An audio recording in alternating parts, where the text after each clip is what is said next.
E o Dorival Júnior chegou na seleção brasileira e causou ótima impressão com uma entrevista muito boa, inclusive já deixou muita gente empolgada. Bom, o Brasil tem que aprender a jogar sem o Neymar.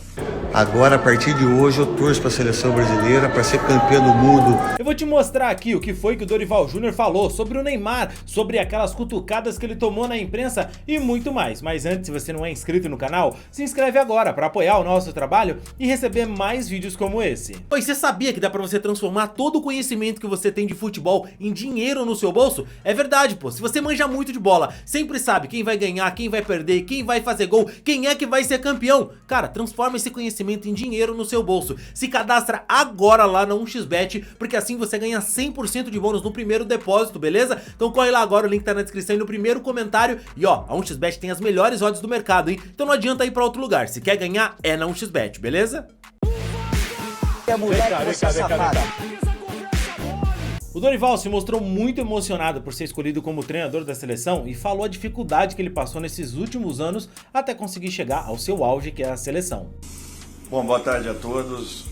Primeiro que é uma satisfação. Estou sinceramente emocionado depois de tudo que eu vivi a minha vida, de tudo que passei e principalmente nesses últimos 6, 7 anos, conseguindo vencer dois momentos de muitas dificuldades dentro da minha casa, do meu lar. A minha esposa com câncer, muito agressivo.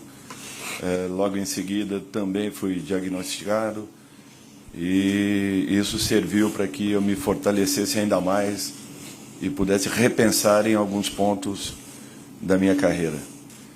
São praticamente 54 anos que o futebol vive dentro da minha casa. Eu com 6 anos de idade, hoje completos aí 61 anos, indo para 62, mas com 6 anos de idade eu já vivia dentro de um vestiário da Ferroviária de Araraquara. Meu pai era diretor de futebol até então, e aquilo me chamava a atenção de uma tal forma que parece que já estava dentro daquele garoto. Eu acompanhava todos os treinamentos, viajava com a delegação, na maioria dos jogos, perto de Araraquara. Ferroviária vivia um momento épico na ocasião, 67, 68, 69, sendo tricampeão do interior do estado de São Paulo, que vocês sabem muito bem, é muito complicado e difícil para uma equipe. E foi um momento que o futebol praticamente me induzia a que eu buscasse o mesmo caminho, que eu tentasse trilhar de todas as formas aquilo que me impressionava. Paralelo a tudo isso, meu tio teve 12 anos à frente da Ferroviária por alguns e depois 12 à frente do Palmeiras, sendo um dos jogadores mais importantes da academia da associação, da Sociedade Esportiva Palmeiras. Então, quando não estava em Araraquara, nas férias de julho e dezembro, eu estava em São Paulo, também no meio de treinamentos, frequentando vestiários, e aquilo me impulsionava. E é claro que ele também deu uma cutucada em quem chamou ele de a pior escolha. Muita gente aí chamando Dorival de arroz com feijão, isso é algo que incomoda ele, e ele fez questão de dar aquela cutucada. Muito tranquilo, sabe? Muito tranquilo, porque se você pegar a minha primeira equipe Figueirense, a minha quarta, quinta equipe, de repente, Sport Recife, estou falando assim aleatoriamente, a minha 10ª equipe, de repente, o Santos de 2010, pegar a minha penúltima equipe, o Flamengo, a minha última equipe, São Paulo, você vai ver que nenhuma delas jogava da mesma forma. Então, eu acho que esse feijão com arroz tem um tempero de cada estado, né?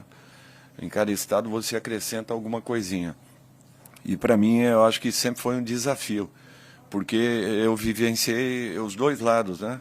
Eu tive 6 equipes que eu consegui livrá-las, né? Ajudar a livrá-las de rebaixamento, e 6 equipes grandes do futebol brasileiro.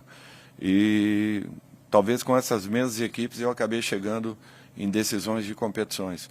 Então, eu acho que eu não retornei 3 vezes a uma equipe como o Flamengo, 2 vezes ao Santos, ao Vasco, 2 vezes ao São Paulo por um acaso. É porque alguma coisa você acabe deixando plantado. E se foi um feijão ou se foi um arroz, pode ter certeza que eu acho que agradou a essas pessoas. Porque você retornar é muito difícil, depois de uma passagem. Em algumas delas, eu já havia ganho campeonatos. Em outras delas, não. Então, eu acho que alguma coisa também temos de bom para que pudéssemos estar aí retornando e deixando novamente alguma coisa plantada. E cara, o Dorival acertou muito em ser aquele cara que realmente chega abraçando todo mundo, e não é só o elenco, inclusive abraçando o povo. Eu estou aqui de coração aberto, buscando fazer a primeira convocação do meu momento.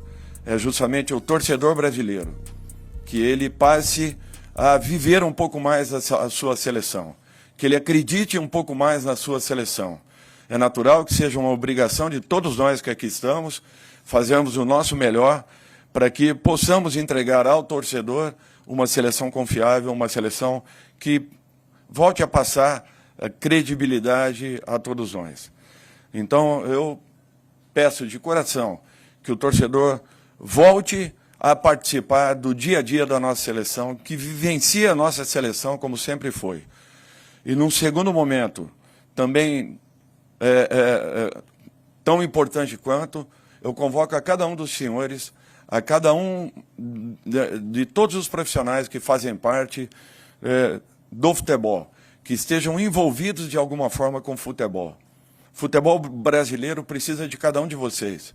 Nós não podemos nos dividir entre uma seleção com o nome, de repente, de Filipão, de Tite, de Mano Menezes, de Fernando Diniz, não. Nós temos uma seleção brasileira, uma seleção do povo. Então, a partir de agora, não é a seleção do Dorival, é a seleção do povo brasileiro. Nós vamos...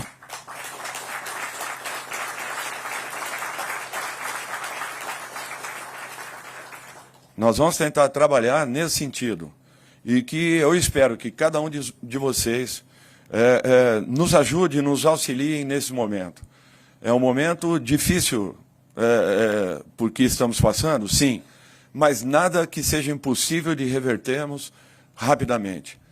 Então, para mim, é fundamental que, tendo uma sugestão, tendo uma observação que possam nos ajudar a fazer com que o futebol brasileiro se reencontre, nós estaremos abertos. Rodrigo está aberto para qualquer contato possível.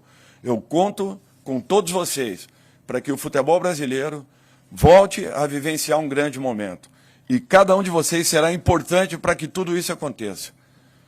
Estamos aí de braços abertos e na expectativa que, a partir de agora, nós busquemos novamente o caminho das nossas vitórias, de conquistas, porque a seleção brasileira sempre se pautou pela excelência.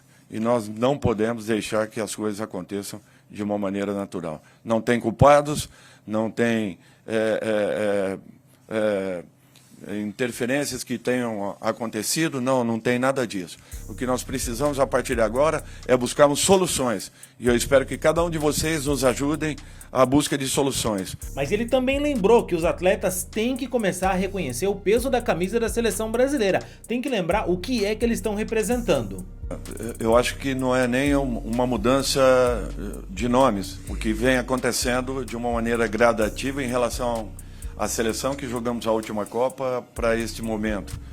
Mas é uma mudança emocional, é uma mudança postural, é uma mudança em que o atleta tem que entender que ele está aqui vestindo uma camisa muito pesada, uma camisa respeitada no mundo todo e referência no mundo todo.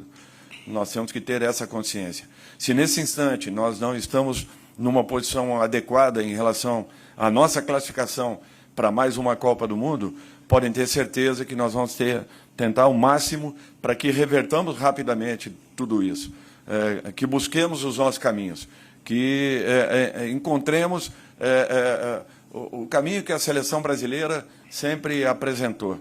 Eu acho que nós primamos por termos aí um futebol vistoso, bem jogado, mas acima de tudo efetivo. E nós não podemos deixar essas características. Nós temos que tentar manter o máximo possível, temos que voltarmos a protagonizarmos grandes jogos. Nós temos capacidade, qualidades e potencial suficiente para isso. Mas todos nós temos que entendermos um pouco mais o que representa essa seleção. E, acima de tudo, que cada um assuma um pouco mais as suas responsabilidades a partir do momento que sejam convocados. Os atletas têm que voltarem a sentir um pouco mais a camisa da seleção. Eu acho que a lição que Zagallo nos deixou é uma lição que tem que ficar guardada para o resto da vida de todos nós que somos profissionais do futebol. Tudo que esse homem conquistou, a referência que ele foi, ele tem que deixar marcado essa condição, que tem que preferenciar o atleta que venha à seleção brasileira. Ele não pode deixar de ter essa gana, essa garra e essa vontade de querer ganhar a todo momento. É isso que eu espero que aconteça. Por isso que essa mudança... Já para emendar essa fala, ele falou sobre convocar jogadores do Brasileirão, que eu acho muito importante. É que às vezes temos uma referência, né, de um campeonato lá fora, que ele passa a ser muito melhor do que o Campeonato Brasileiro. E nós temos que repensar tudo isso, porque o nosso campeonato ele é tão difícil quanto qualquer um lá fora, talvez até mais, em muitos países, e nós às vezes não damos conta do valor que tem cada profissional que aqui está. Então, que se preparem, porque eu vou contar com muitos jogadores que estejam aqui dentro. Isso daí eu não tenho dúvidas, desde que tenham merecimento para uma convocação. Podemos errar, podemos deixar, de repente, um ou outro elemento que esteja merecendo naquele instante, mas eu vou tentar fazer o máximo para que não erre nesse sentido e que tenhamos aqui os melhores. Quer estejam na Inglaterra, na Itália, em Portugal ou aqui dentro do nosso país. Eles têm que ter valor e saberem que eles disputam um dos campeonatos mais difíceis e complicados do mundo. Assim como eu digo e sempre repito aí, que para mim a Copa do Brasil é uma Copa muito mais disputada do que uma Libertadores. E aí a fala mais esperada, é claro, né? Quando ele falou do Neymar. Ele não criticou e nem nada, pelo contrário, apaziguou tudo, mas disse que a seleção tem que aprender a jogar sem o Neymar. Bom, o Brasil tem que aprender a jogar sem o Neymar, entendendo que o momento dele seja de uma lesão, mas tem que saber que nós temos aí um dos 3 maiores jogadores do mundo nesse momento e que nós temos que aproveitá-lo. E o Neymar é um jogador muito importante, desde que recuperado, em condições e totalmente focado. Não tem problema nenhum com o Ney. A proporção que tomou aquela situação, ela foi além do que esperávamos, desnecessariamente. Nós, desde aquele momento mesmo, após a partida, nós já estávamos conversando, falando. A diretoria do Santos tomou uma posição, eu respeitei, apenas isso. Mas com o atleta, nunca tive nenhum tipo de problema, ao contrário, todas as vezes que nos encontramos, é sempre uma situação muito positiva. Eu acho que, de um modo geral, o futebol é muito dinâmico, o céu e o inferno não tem mais do que um palmo de distância, as mudanças são muito rápidas. Tudo que está acontecendo pode não ser uma verdade daqui a um mês. De repente nós podemos estar já com uma outra visão.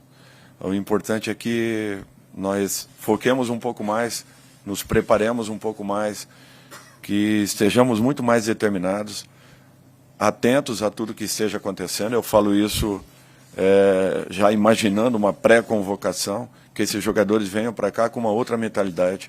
Não que não haviam tido essa mentalidade, não é isso que eu estou dizendo, é que nós precisamos e o momento exige uma preparação muito maior. E nós temos que mudar esse quadro. E o futebol brasileiro se reinventa com velocidade e com rapidez. E nós não podemos perder uma oportunidade como essa. Restabelecendo a ordem dos fatores, fatalmente nós vamos, com certeza, nós vamos lutar por mais uma decisão. O futebol brasileiro, ele vive, ele tem vida, e nós precisamos de cada um de vocês. Por isso que na abertura eu falei a respeito disso. a nossa doação tem que ser um pouco maior, até porque nós trabalhamos para e pelo futebol. E eu conto com a participação de cada um de vocês. Serão fundamentais para que recuperemos o nosso melhor momento. E aí quem ficou maravilhado com tudo isso, é claro que foi o craque Neto, né, que rasgou elogios pro Dorival, que é seu amigo. Apresentação hoje do meu grande amigo Dorival Júnior. Moramos juntos no mesmo quarto, número 5, lá no Guarani. A gente ouvia esses, aqui ó, vinil. Era isso que a gente ouvia, vinil mesmo. Eu tenho certeza, Júnior, que você vai ser um baita no treinador. Agora, a partir de hoje, eu torço para a seleção brasileira para ser campeão do mundo no México, Canadá ou nos Estados Unidos 2026, que você seja campeão da Copa América. E eu tenho certeza que você vai fazer um grande trabalho. Você é um cara honesto, dedicado, baita treinador. Um beijo para você, Pica-Pau. Um beijo para você. E aqueles que acham, ou aquelas que acham, que é um novo 7-1, vocês podem ter certeza que não vai ser. Muito pelo contrário. Foi uma escolha incrível, já deveria ter sido antes do Fernando Diniz. Porque o legado que o Tite deixou foi um legado horrível, de 2 Copas. E você, Júnior, vai ser campeão do mundo em 2026. Mas e aí, cara, você também tá igual o Neto, empolgado com a seleção brasileira? Eu não vou negar pra você, tá? Eu vou torcer, sempre torci, até pelo Diniz. Quando for necessário eu vou criticar, mas vou torcer, cara, porque eu sou apaixonado. Eu quero ver o Brasil campeão do mundo, eu quero ver o Hexa, pô, pelo amor de Deus. Mas e você, o que pensa? Deixa aqui nos comentários sua opinião e não esquece do like no vídeo. Fico por aqui, valeu e tchau, tchau.